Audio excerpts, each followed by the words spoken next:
2 days before I went to Mexico, I wrote in my diary that I said, I don't know why, but I feel like I'm gonna marry this guy. I tried very hard to stop it because at that point I was either gonna go back to South Africa. I just knew she was telling that she was basically serious. You thought I was a psycho, didn't you? I knew, but I didn't want her to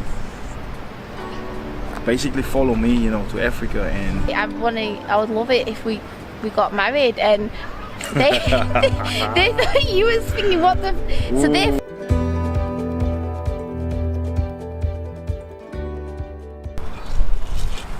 Didn't have any idea of, you know, looking for a girlfriend, to be honest, or someone that I can marry.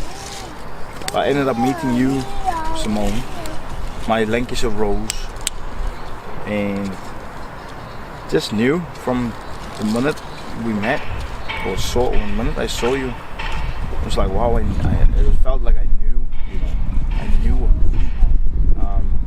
And started chatting. She went on holiday a few days after, and we ended up talking like 12 hours on the phone. And that bill was like £600 when she came back from Mexico. Who goes on holiday and stuck in a room and just talk to some strange guy on the phone? What type of madness is that? And this is 10 years later. 10 years, yeah. It's been 10 years in a few weeks that we met. And then, so we met in the June, and when did we get married, Ryan? We got married in October, a couple of months after we met. 4 months after people we met. thought we were absolutely out of our skin. I bet they still even think till this day, you know. There's some people, obviously, that was thinking, yeah, we're just getting married, you know, for visas and stuff like that, but well, that it wasn't going to last. Yeah, it's not going to last. You keep hearing stuff, but the thing is, a good thing about us is we don't rely on approvals, and we like to listen. We're good at listening and hearing what, especially parents talk and family members. We hear what they're saying, but sometimes you've got to. When you know, you just know. When you know, you just know. Yeah, so you'd been living in England for a few years before we met. Yeah. I played for Lancashire in the county championship. My first season for Lancashire, and we played at Twickenham, and we ended up winning the final, the Bilbao final. And then the week after that, we had basically like a function in Preston. And at the time I was living in Liverpool, in St Helens, where people got the best accent you can get in the world. I felt like I fit right in. And they say, hey, you alright, like, you want some chicken and chips and Coke? That's that boss that you know. So, yeah, it was good. It was really good, but it was hard. It was hard at times. But then, when we met, Simone walked straight past me. After the function, some of the guys were like, or not some, everyone was like, yeah, we go out on the town out, and I was like, at the time I was making a lot of changes in my life, so I didn't really want to go out. Me and my friend Charlie, my Fijian brother. Sorry. So basically what happened was, we were like, okay, we'll just go for an hour or so, and then we'll be on our way back to St Helens. Because you'd stopped drinking alcohol, hadn't you? So you wasn't really wanting to go out to a bar. Yeah, and the same Charlie is also not a drinker, so we ended up going, and you know, the boys were having a laugh. What's it do? 1 second. Praat met my man. Wat gaan aan? Praat met my. Wat is fout? Wat is fout? Huh? Wat is fout? Wat is fout, daddy? Huh? Huh? What is fout? Anyway, it was about this time.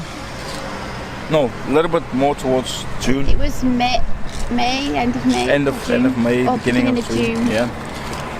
And what happened was, we went. You know, we were just about to go. You know, to leave a place called Roper Hall. It's like kind of like. It's in town in Preston. If you don't know where Preston is, Lancashire, Preston. went to it, it's not a place that I ever used to go to. I don't even know how I ended up in there, to be honest, but yeah. So you was in there? Yeah, the reason why we ended up in there is because they were going from place to place, and we ended up, that was basically the first stop. Yeah. That was the first stop, and we were obviously in there, and what happened was Simone came, well, Charlie said, he just, before we go, because we had like, I remember like half an hour or 25 minutes drive, or half an hour drive, and Charlie was like, I just need to go to the toilet quickly, and I was like, okay, cool. So I'm standing in front of the toilet, and it's a bit light, and close to the steps, and as I'm waiting for Charlie, I'm just seeing, you know, people go in and out, but when Simone came in, she just walked straight past me. She walked straight past me, not even looking left or right, like just, I could actually stick my arm out and slap her in the face if I had to, but Baby's tired, and he likes this when Ryan taps his back. So yeah, you were saying that you could have almost slapped me. Yeah, she walked past me, not even looking my direction, wanting to say hi or bye or something. And I just thought, when she walked past, I paused, I thought, wow, she looks like someone that I recognize or I know. Or it was just strange.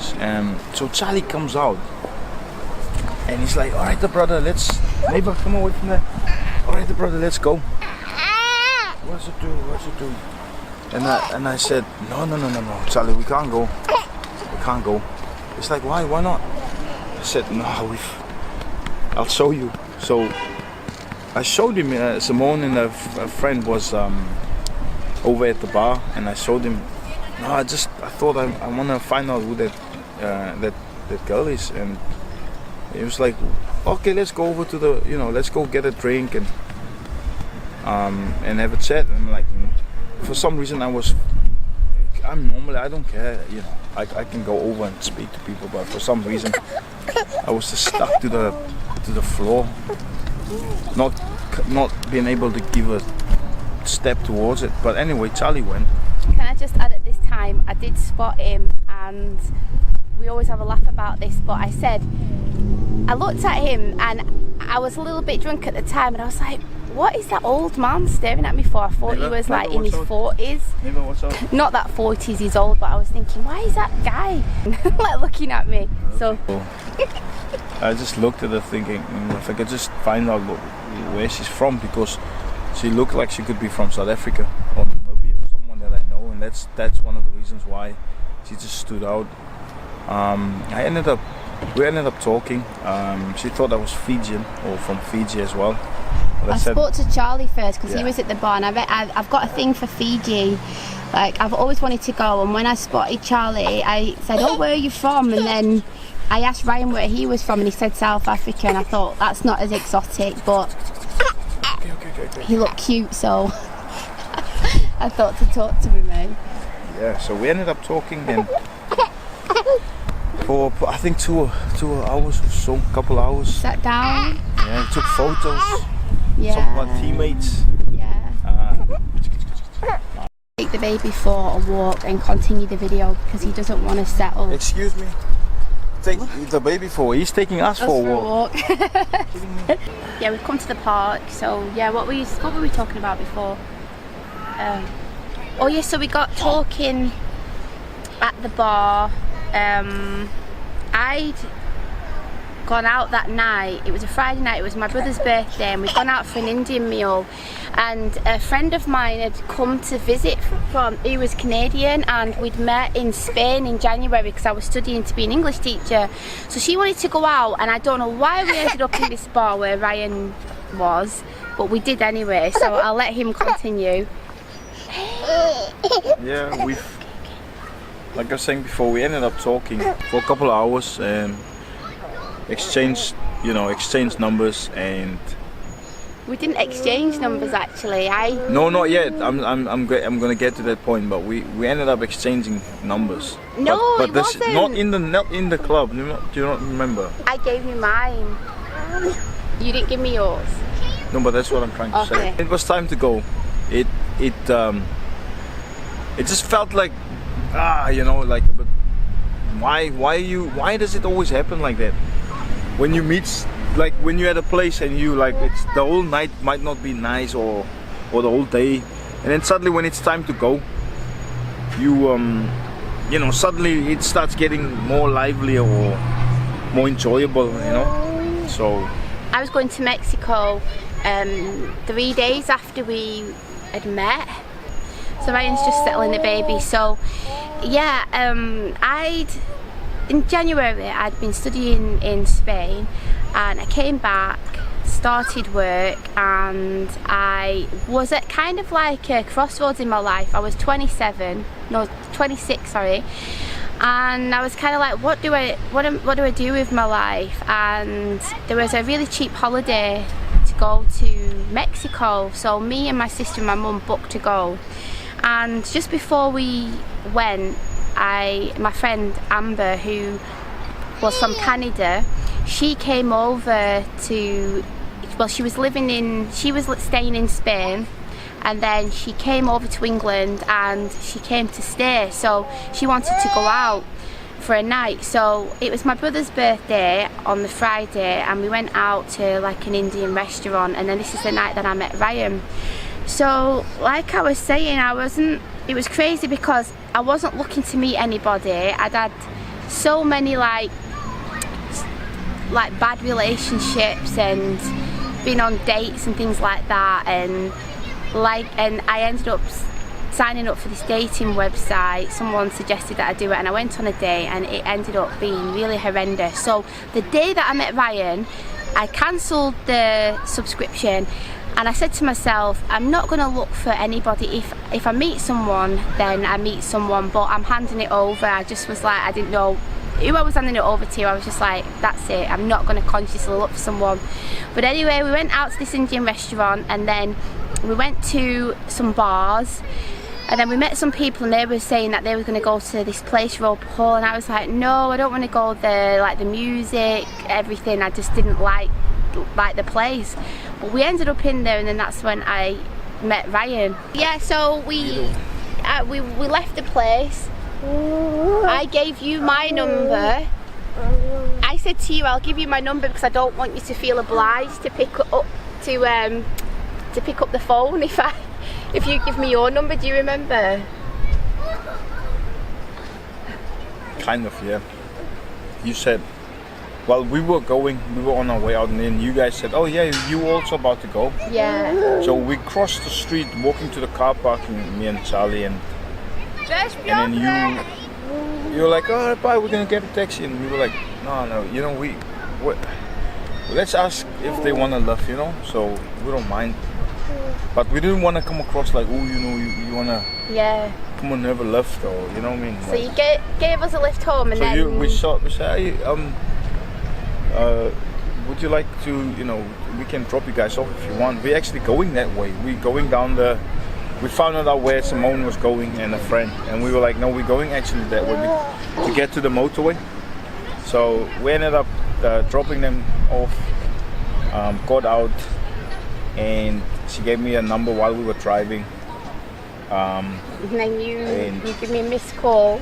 Yeah, and I gave her a missed call, and yeah, we that was the last time I saw her until she came back. But we were talking on the phone constantly. It got more and more the amount of time that we were talking on the phone. And then the night that I was going to Mexico, the day I was going to Mexico, the night before, we were talking for 12 hours straight, from like 6 o'clock at the night till 6 in the morning. And then I was ringing you on the way to the airport as well, wasn't I? I was so excited to go on holiday, but I was so sad because Ryan was supposed to go back to South Africa, so I didn't know when I was going to see him. So he was ringing me on a weekend because he had free calls, and then I was ringing him during the week when we was over there, and like he was saying, my phone bill ended up being like £600. Okay. And Simone's my now my mother-in-law, but Simone's mom and their sister they were so annoyed with her because they in Mexico. You know, you're on holiday and she's just on the phone. It doesn't make sense. But you know, I've not had that before where someone's so obsessed with you. You talk to someone 12 hours. Don't ask me what we were talking about. We were talking about the weather. You know what was funny is when we met 2 days before I went to Mexico, I wrote in my diary that I said, I don't know why, but I feel like I'm going to marry this guy, and if I didn't, that he'd kind of restored my faith in men again, because I'd had so many bad relationships, and just that couple of hours that I spent with Ryan and then speaking on the phone, I don't know, there was just something so different about him, and we just clicked. It was really, really like bizarre, and I told you, didn't I, not long after that I'd written that in my diary, and you was like really surprised, wasn't you? So like, yeah, I was just smitten from the beginning. Like, it literally, for me, it was love at second sight, because at first I thought it was weird, like I said, but what about you? Was it love at first sight for you? I was more curious of the eyes. The eyes is dangerous. What do you mean my eyes is dangerous? You just had some innocence in you, but also some craziness. But I don't know, that's what I saw, like that natural beauty, that the eyes, and which was so attractive. The eyes and the mouth and the nose, and she's not even paying any attention to me anyway, but it's all good. It's all good. She thought I was, some whatever guy, but you know, it's just one of those things where I tried very hard to stop it, because at that point I was either gonna go back to South Africa, or you know, come back this way. There was a lot going on, but now that I've met someone, it was so difficult, because that's not what I was looking for, or at that point it just came. And when the more I was trying to, it was good that we met and we becoming friends, and it was brilliant, absolutely out of this world. But the more I wanted to not, you know, just to stay like that, the more it just got stronger, you know. You said to me you were trying to push me away, didn't you? Because I said to Ryan, like when he said he was from Namibia, because I'd only ever seen Southern Africa. You know where South Africa is? Namibia was basically part of South Africa, but it was back in the day, it was Southwest Africa, but it's actually Namibia, for people that don't know. So Namibia, all I'd seen of Namibia was like wildlife programs. So when he said he was South African, but he lived in Namibia, I know this sounds stupid now, but I thought that his parents had maybe gone to retire and they like lived in the bush. Like, I know that's really naive of me, but that's what I thought. But even some people now are saying Namibia and they haven't got a clue where it is, Ryan. So yeah. so when he said he was going back and he didn't know if he was coming back to England, I said to him, I said, well, I'm gonna have to save and come to you then, because I didn't want to be without him. And you thought I was crazy, didn't you? Yeah, like for the looks of it, it was like, I just knew she was telling that she was basically serious. You thought I was a psycho, didn't you? I knew she was serious when she told me that, so I thought, you know, I don't want to disappoint people. I don't like disappoint people, and I thought I didn't want her to basically follow me, you know, to Africa and be disappointed, you know. So it was, like I said, it was a development. It was massive learning curve and development. But the more, like I said, the more I was trying to not for it, you know, just to keep it as friends, the feelings, like we talked the 2 weeks I was in Mexico, and then when we got back, I was quite ill. I'd like alcohol poisoning, I think. So when Ryan came to visit me with Charlie, and it was so funny because I was living with my mum at the time, and my mum's there with a dressing gown on and a nightie, and she's ironing, and I said, oh, Ryan is coming to visit. Like, she'd seen pictures of him, and you come in my house and my mum's there ironing away, eh? But I just knew when he got out of the car, I already knew that he had strong feelings, but when I saw him again for that first time, I was just like proper smitten with him. I was like, oh my goodness, the thought of him going was just like heartbreaking for me. I knew that I just wanted to, that this was the person that I wanted to spend the rest of my life with, literally. And he bought me a chocolate bar, and my mum ate it, didn't she? You gotta win over the mum first, yeah. I think. And then we just continued to keep talking for hours and hours and hours, and then I came to see Ryan where he was living and cooked some food for you, didn't I? Best food ever, absolutely. And we were just we were inseparable, weren't we? Yeah, like I'd come to the train to see you, or you'd come to see me, and even like we got married in the October, but even we were talking about marriage like in the July. We was talking about marriage, and I spoke to my mum about it and my sister, and they were like, whoa, slow down, you know, like if it's meant to be, it's meant to be, you know. You've only been dating for like 4 weeks or something like that. And then I was ready. I wanted to. I said to Ryan, I was like, I would love it if we got married. And they thought you was thinking what the. So they thought I was crazy, and they kind of talked me out of it. And then we carried on dating over the summer. And then we were like, but we just said, didn't we? We were both 26 and we'd had relationships in the past, but we knew that we wanted to be together. So we started planning how we could get married, and on a very small budget. Such a short space of time. Exactly. It was hectic, but it was, looking back now, you can only smile about it, you know? But it was hard though, because you had people who really was like, yeah, we can see that this is real and that you want to make a commitment to each other. And then you had other people who was obviously a bit apprehensive, and are you making the right decision? And so we felt like we were pushing against the tide at times, didn't we? Do you know what I mean? Yeah. But then, so in 4 weeks, so we by September we were like, we're getting married.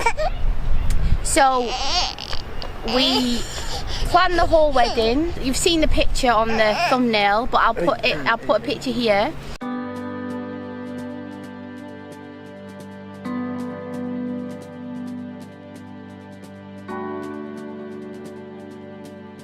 So for less than £1,000, we had my wedding dress, your suit, your friend came up from London who's from Namibia to be the best man. Yeah. His mum and dad flew in and surprised him. So if you want us to talk about the whole wedding and the planning and everything, then please leave a comment down below, and I would love it if you would subscribe to my channel. If you have any questions for us, if you'd like me to make any more videos with Ryan, would you be willing to make some more videos? It just depends if people are willing to hear our story. Yeah. But don't forget to like and subscribe, and keep supporting Simone's channel. Thank you. Thank you, bye. Bye bye.